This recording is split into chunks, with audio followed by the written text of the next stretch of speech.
أعوذ بالله من الشيطان الرجيم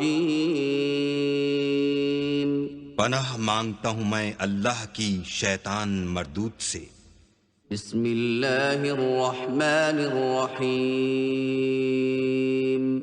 शुरू अल्लाह के नाम से जो बड़ा मेहरबान निहायत रहम वाला है। بسم الله الرحمن الرحيم والفجر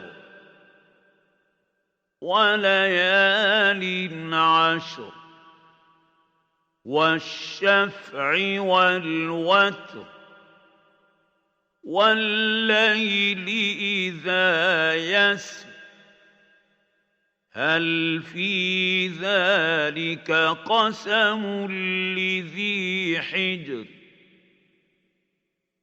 ألم تر كيف فعل ربك بعاد إرم ذات العماد التي لم يخلق مثلها في البلاد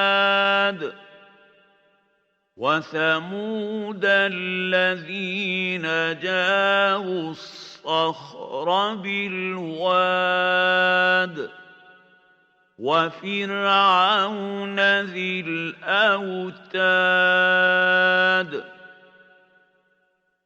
الذين طغوا في البلاد فأكثروا فيها الفساد فصب عليهم ربك سوط عذاب إن ربك لبالمرصاد।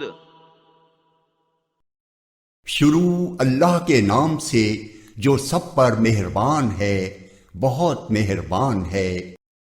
कसम है फज्र के वक्त की और 10 रातों की और जुफ्त की और ताक की और रात की जब वो चल खड़ी हो कि आखिरत में जज़ा व सज़ा ज़रूर होगी। एक अक्ल वाले को यकीन दिलाने के लिए ये कस्में काफ़ी हैं कि नहीं। क्या तुमने देखा नहीं कि तुम्हारे परवरदिगार ने आद के साथ क्या सलूक किया, उस ऊंचे सुतूनों वाली कौम इरम के साथ जिसके बराबर दुनिया के मुल्कों में कोई और कौम पैदा नहीं की गई। और समूद की उस कौम के साथ क्या किया जिसने वादी में पत्थर की चट्टानों को तराश रखा था। और मेखों वाले फिरऔन के साथ क्या किया। ये वो लोग थे जिन्होंने दुनिया के मुल्कों में सरकशी इख्तियार कर ली थी और इनमें बहुत फसाद मचाया था। चुनाचे तुम्हारे परवरदिगार ने उन पर अजाब का कोड़ा बरसा दिया। यकीन रखो तुम्हारा परवरदिगार सबको नजर में रखे हुए है। فأما الإنسان إذا ما ابتلاه ربه فأكرمه ونعمه فيقول ربي أكرمن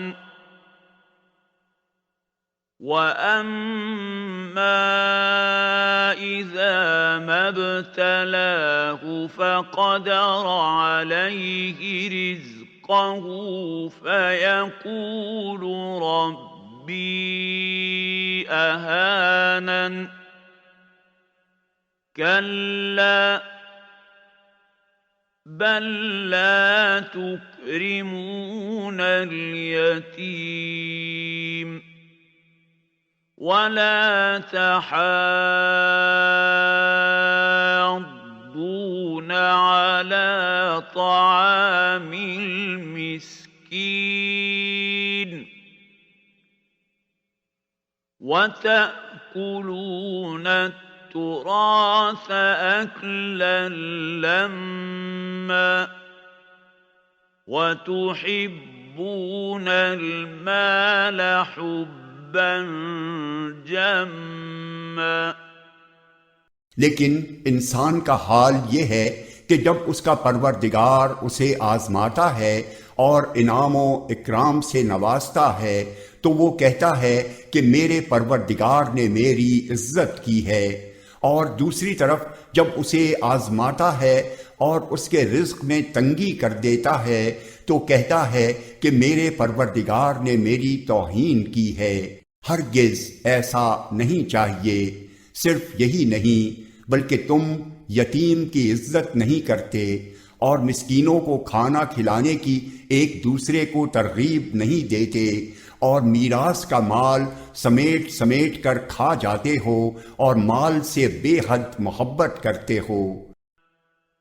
कल्ला इज़ा दुक्कतिल अर्दु दक्कन दक्का